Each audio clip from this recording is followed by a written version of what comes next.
What's up guys, Gary here for GenVFX. Welcome back to a little tutorial, and it is a little tutorial. What we're going to do is we're going to basically make the sand from the previous tutorial. Someone said to me, that looks nice, how'd you do that? And so I'm going to show you how I went about doing it. I think what it was mostly was the light, was the little wet areas inside the little, sort of like the little dips of some of the sand. So I'm going to go into how I did the whole shebang to make it feel like proper sand, because sand in itself is not just sand. So let's start by making it, and then we can kind of come to the rest of it. Let's just go in here, let's get rid of this, get rid of that, and we're going to add a mesh, we're going to add a landscape, because essentially that's what we want. I'm not even going to zoom in, I'm not going to mess with that, but I'm going to press F9, and that basically brings up this, which F9 basically opens up the tool, last tool you used. Before you do anything else, it'll allows you to adjust it. I'm going to actually go back here to the operator presets. I think that's probably better. And just pick up what I did last time, which is dunes. And then I'm going to change the subdivisions now to 256. And then I'm going to change the mesh size as well, once it's done that, to 20 by 20. But it's big. That looks all sandy. But then we've got this flat edge here, which I am going to need one flat edge, but let's do it this way. It's done with the fall off, so let's just say none, and then I can do it myself in a bit. So that's kind of where I started with my sand.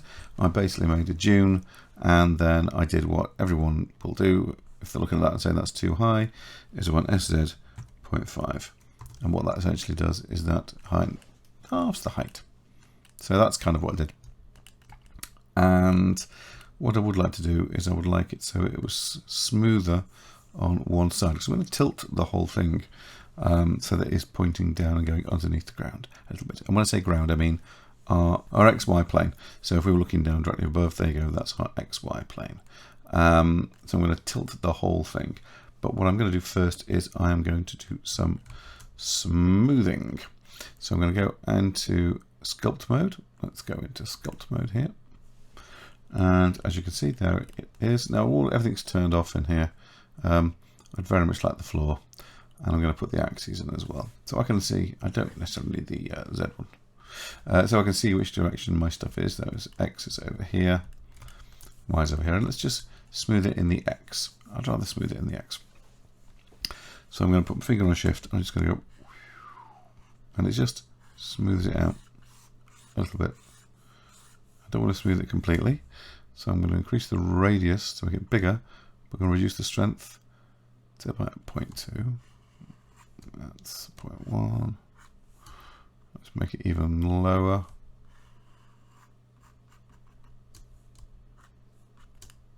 There we go. It's not smoothing it quite as much. So now I've got sort of like a lumpy area and a flat area. So we're going to go back to object mode.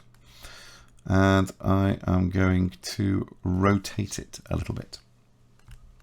So what we're going to do is I can do this with object, or I can do it with edit mode. Let's do it with object mode. We might as well. So I'm going to press 3 to go to the side view, and let's press R, and let's just do this. Tip. And so essentially what we've got, if we look at this now, oh, wrong axis. There we go. Sorry. Go R, Y, and we'll tip it. And then we want to be able to see our ground go underneath our ground plane there. So you can see that is now very distinctly below 0. And let's just go to the side view, front view, sorry, like this.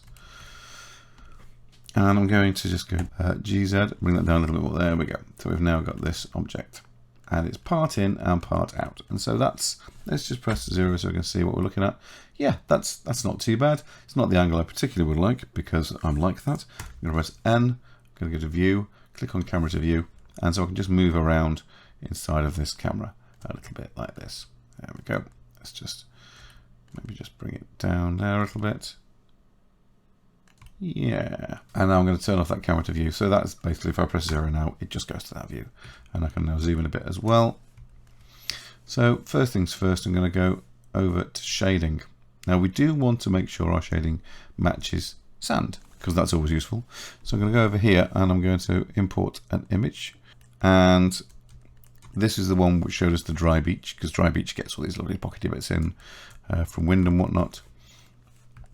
And this is kind of the look that I want to put onto our object. So what I'm going to do is I'm going to go new, so I'm going to new shader, And what we want to do is we want to get this kind of like bitty kind of feel. Now, the best way to get this bitty feel is to basically use something like a noise texture. So let's go here and go texture. Let's add a noise texture, drop that into the base color, and you'll see we get that. Now, the reason for that is because we have got a texture, which we're using, which is passing through 3D space. Now, that is great if you're using it on something like a rock or whatever, but we need this to sit on the surface. If we look at UVs in here, if I go and select all of this, and then I go UV, I can go unwrap, and you'll see in a little while that we will have just done a mad unlive unwrap. There we go. And what it has done is it's done a proper unwrap of our object. So it's just like a very flat. I could have just done just a standard gone object and gone to smart UV project. So it kind of is, it's just projecting down pretty much from the top, but it's filling it into the bounds of our UV coordinate space. So I go back to shading. You can still see it looks like it's going through it. It is, because it is going through it. But if I go in here and I press Control T, because I've got no granular art turned on, let's do this again, Control T, there we go. And change this from generated and wait till it pops up. So you'll see what I mean. That sort of like washy swimming through it all. Fine, I click that to UV. What will happen is it will now basically stick to the surface like that. So you can kind of now see there's this sort of noise that's going across the whole thing, and that's kind of what we want.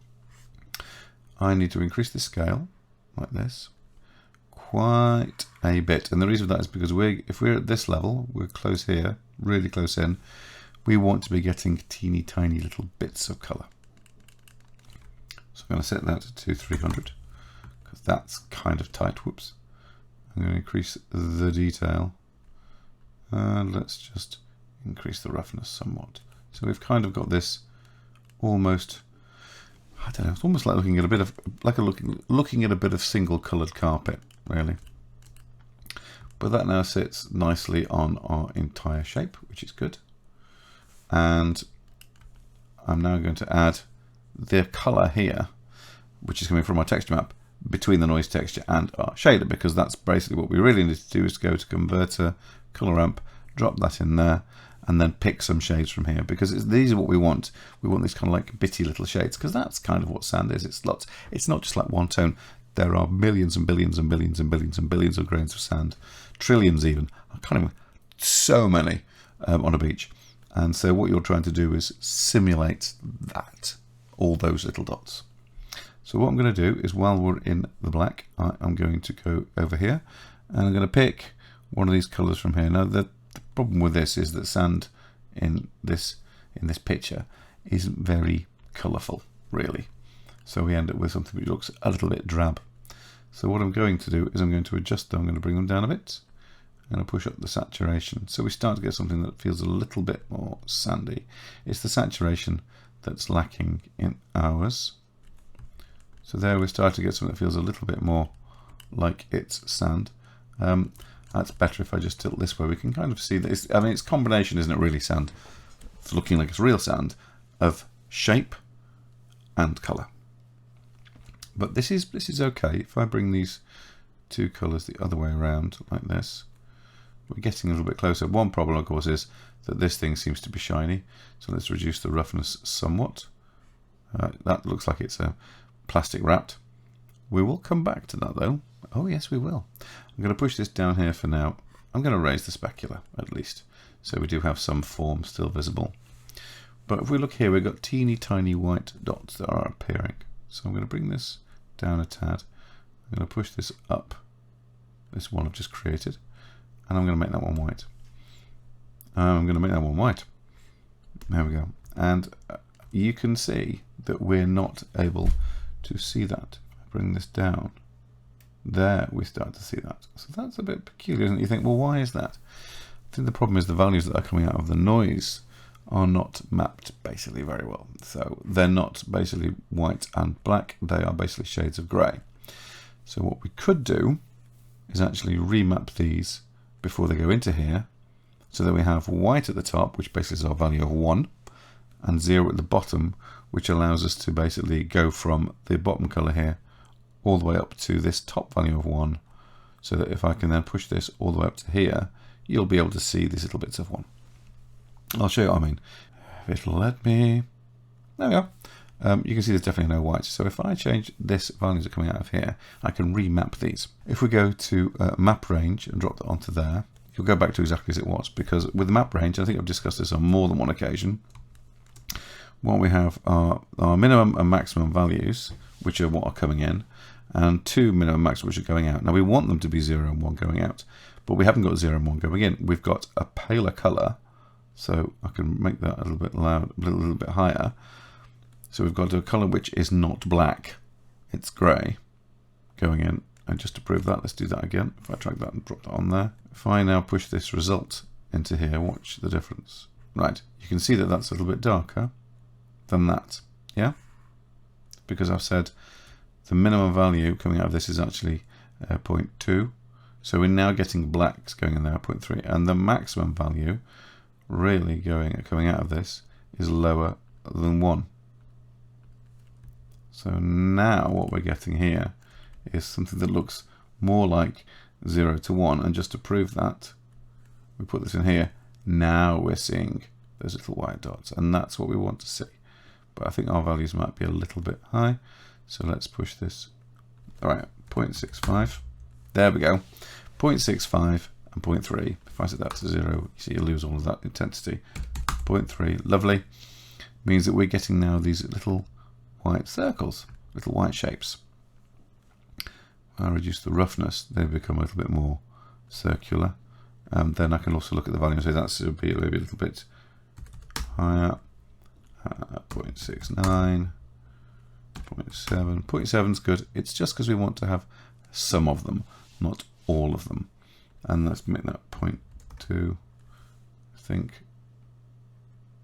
If I push that as far as I can, I should lose them all. Right, bring that down, down, down, down, down, down, down, down, down, down, down, down. Where does it stop changing? Okay, so let's make that was it 0.3? I think probably 0.3 is about right. That's not so bad. And again, it doesn't look quite like sand now because the color in this one is too dark. So let's bring this back up.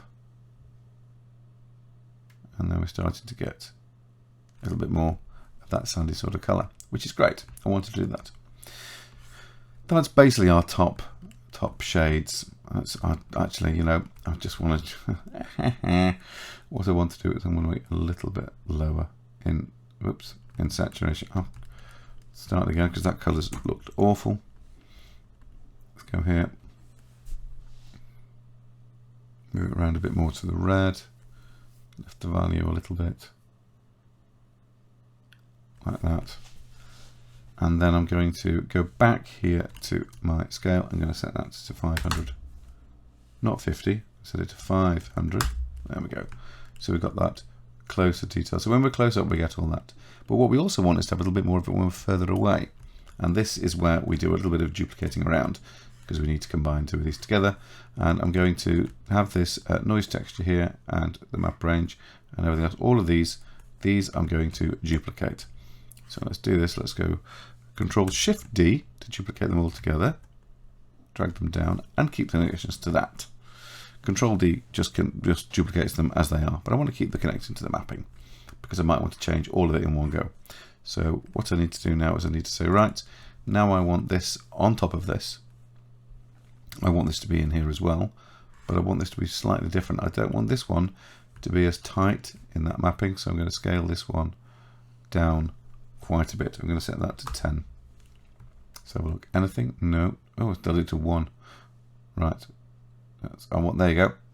I want to have it about 10, 11. There we are.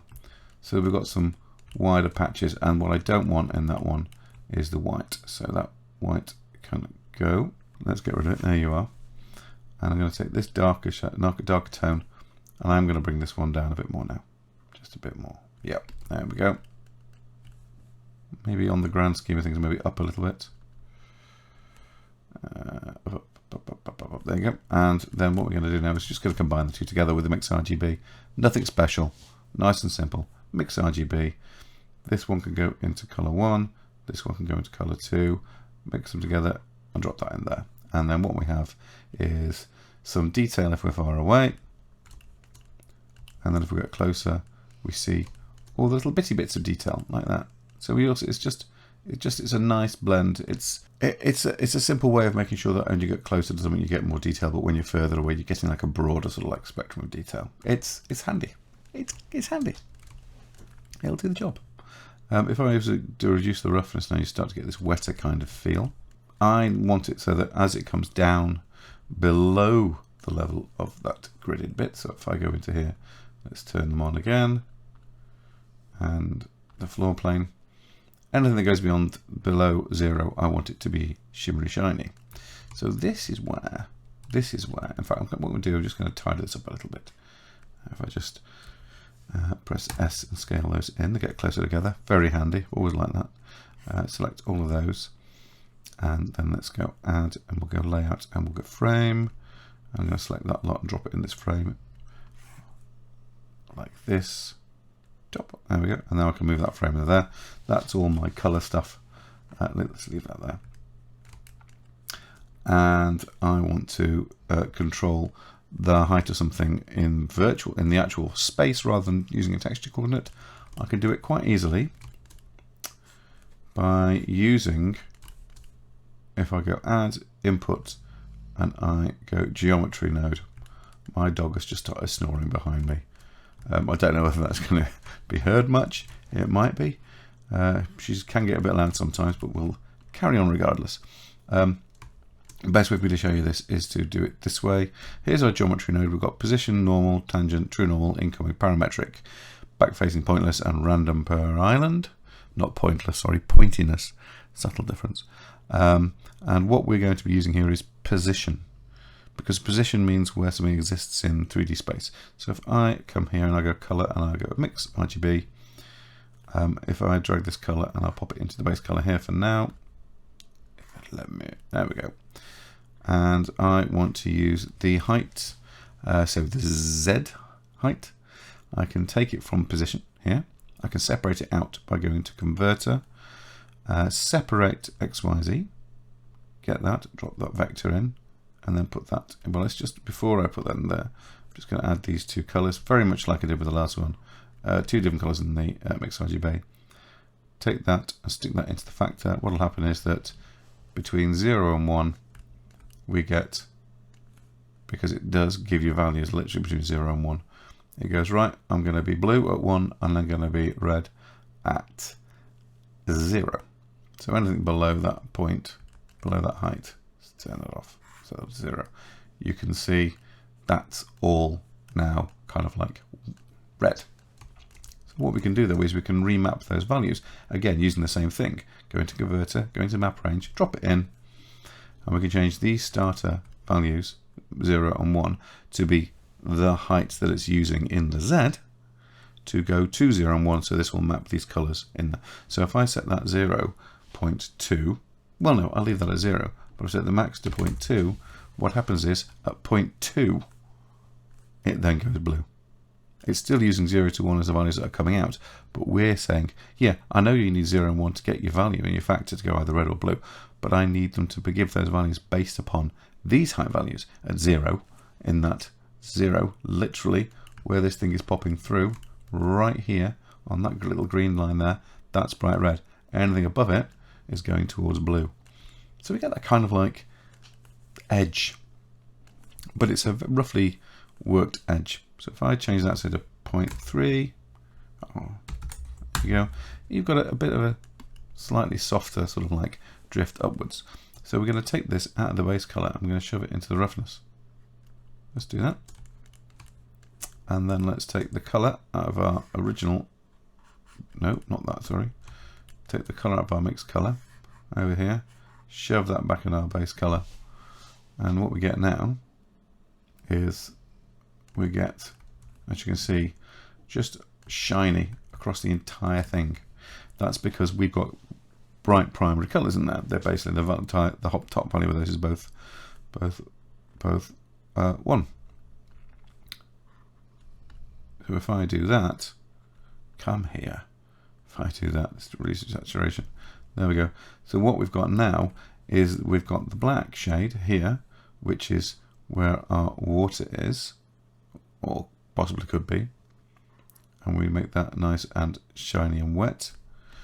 And then here at the top we've got a dry beach unless I tell it otherwise.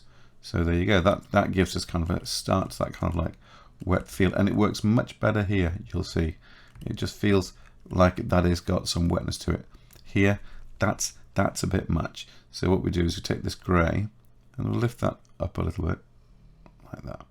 So it feels like it's sort of wet, as it were.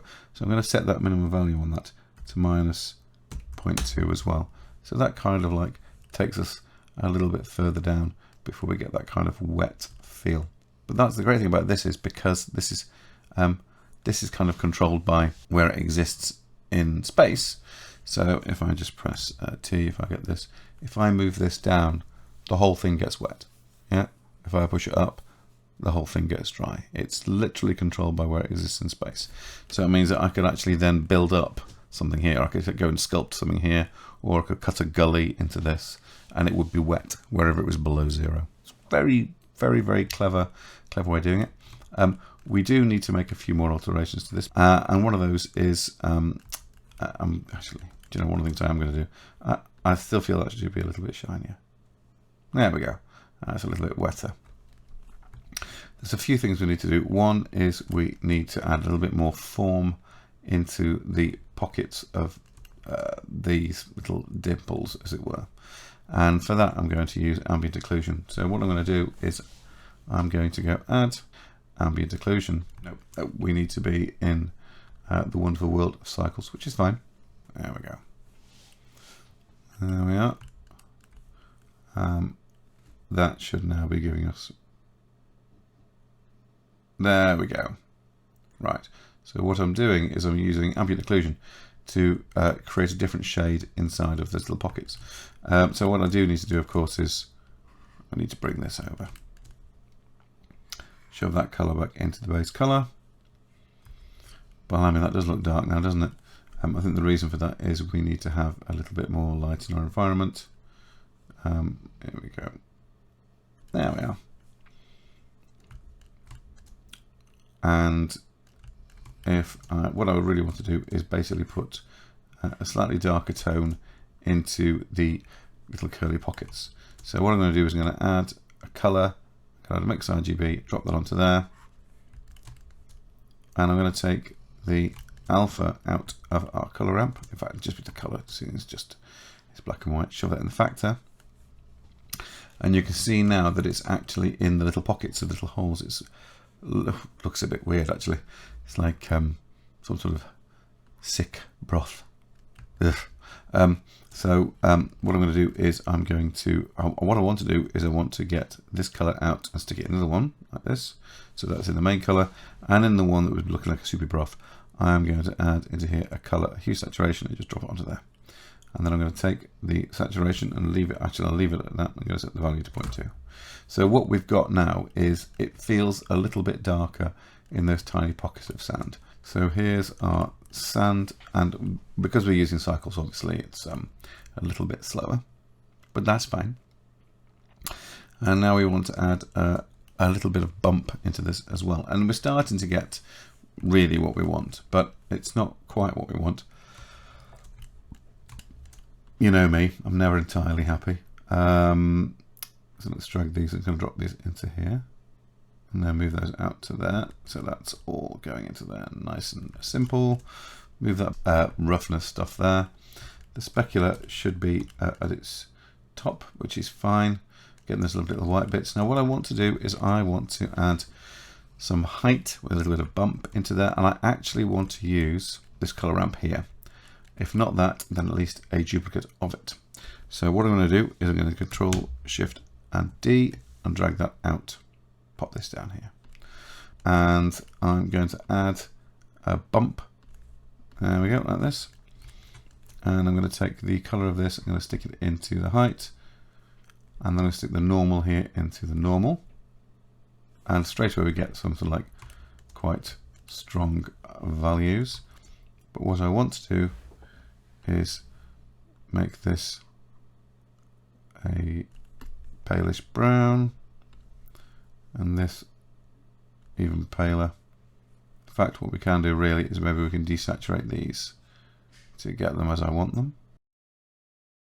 So we've just been adjusting with the values on the height, so we kind of get this sort of like little bit of a shine. And you'll also see now that we're also getting something in the wet sections that looks a little bit more kind of slightly sparkly, which is nice. And it just feels a little bit more like sand. The one thing I will say is it's a little bit, these where our little white dots are, I want this to stick out a little bit more, so I'm giving those a bit more extra. But I'm also going to set the bump height now to something a little bit lower, because it's not really, the sand isn't really that bumpy.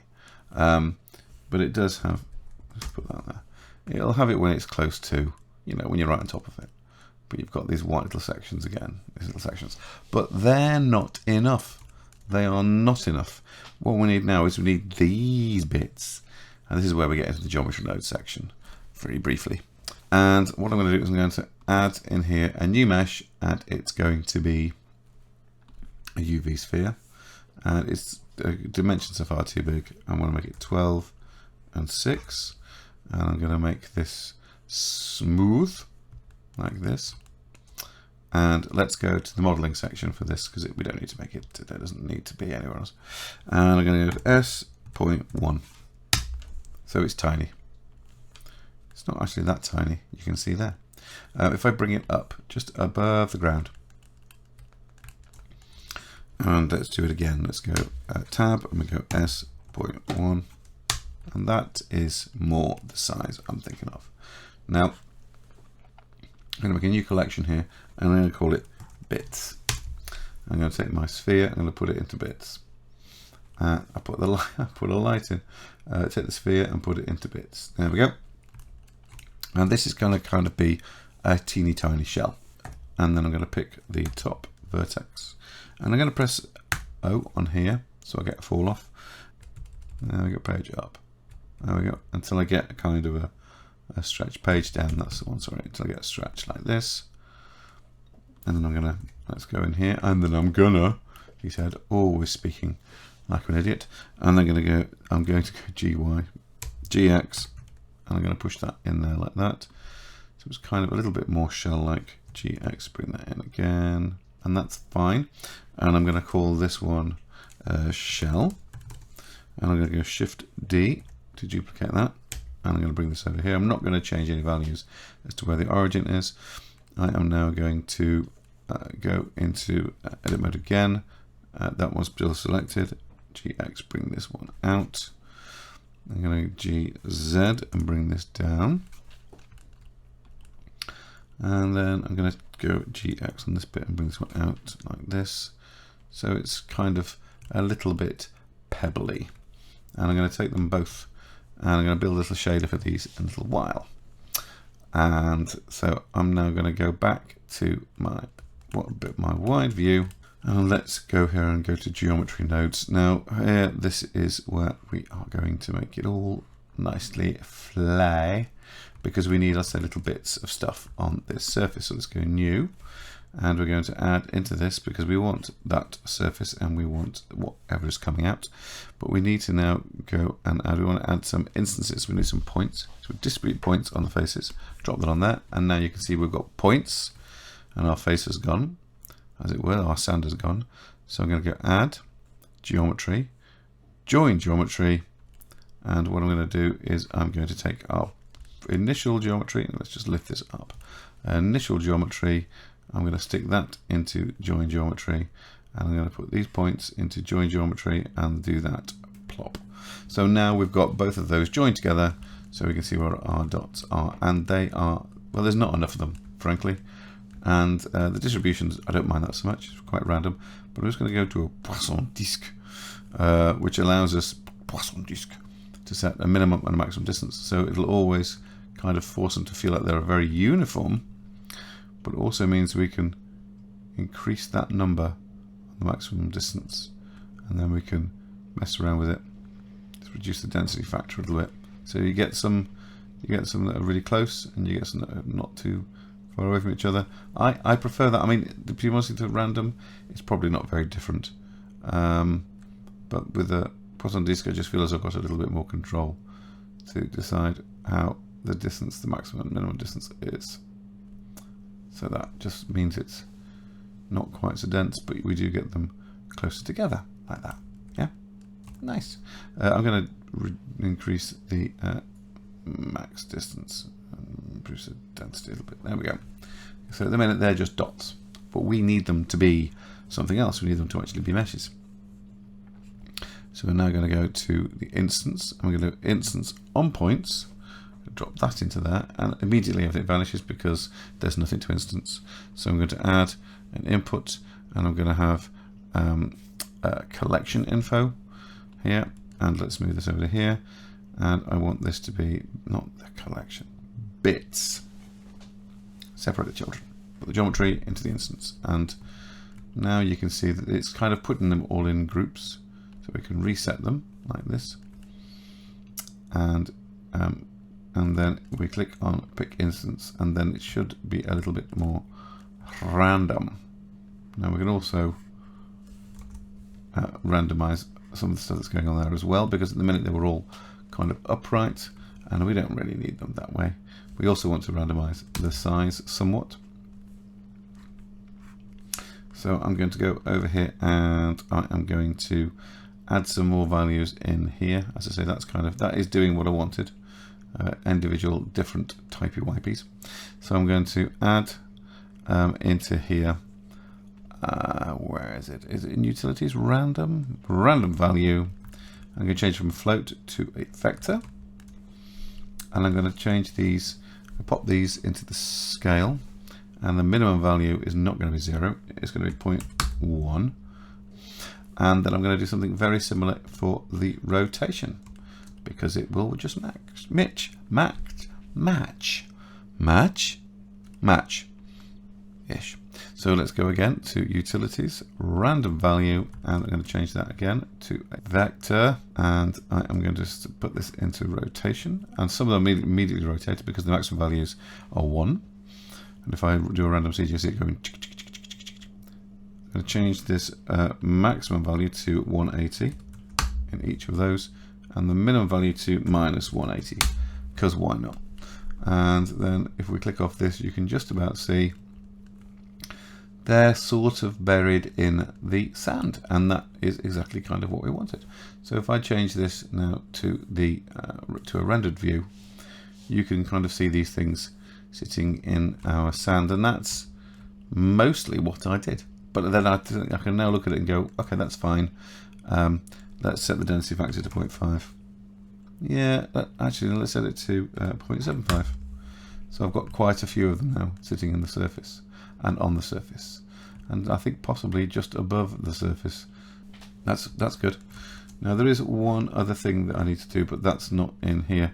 I do need to create a material for them, so I'm going to select my shell, and I'm going to add a material to it, a new one, and I'm doing it to my shell, not to these shapes.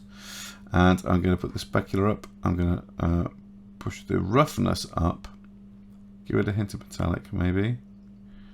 Nothing's happening to them, and then I'm going to give them a base color.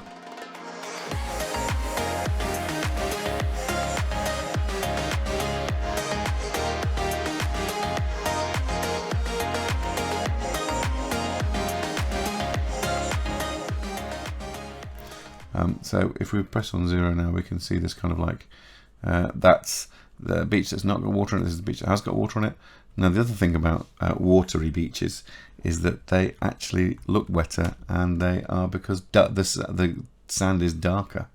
So we need to go back here to our shader, and we are going to use this height info stuff here we did with our map range and our separate X, Y, Z. And we need to have exactly the same color coming out. And I'm going to add to this a color. I'm going to add hue saturation, and let's stick that on there. And I want a factor to allow us to do the difference. So what I'm going to do is I'm going to take this result of this, pop that in the factor, and then you'll know. Then I can increase the saturation. And oh, they're the wrong way around. There you go. I can replace this saturation.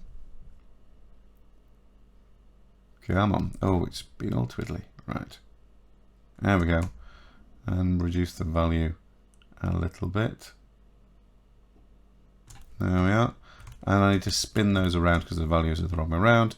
So let's add color invert, and we'll drop that onto there. And so the beach, where the wet beach is, it's now looking a bit darker. Just a little bit darker. And what we can do is we can then take that value down. Oh, take that value down a bit more.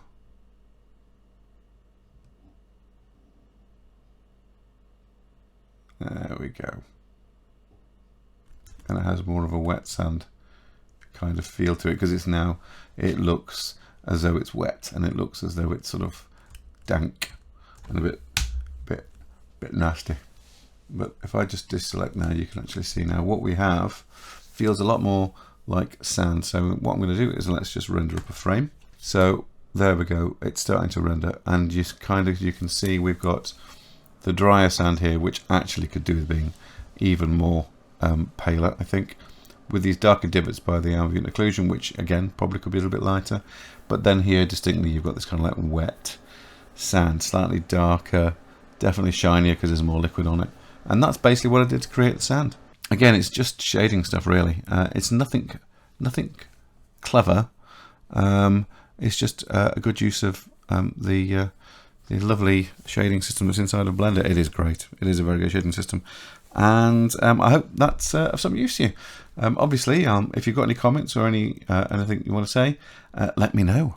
Yeah, if you've got any comments or anything about what you've been doing, or anything you want to see, anything you want me to do, let me know. More than happy to oblige. Any problems you might have, or anything that you think could be addressed and looked at, that would be great. A few people have said that I talk with a mumble. And occasionally I do mumble, and it's possibly me. It could be old age, but it possibly could be the fact that I'm probably thinking out loud as I'm working, more than likely. But I don't mumble in these ones as much as I did my early ones, because it's like anything, you can teach an old dog new tricks, and I have gotten slightly better at recording my own voice. Anyway, take care all of you. Hopefully I'll see you in the next one. Take care, bye.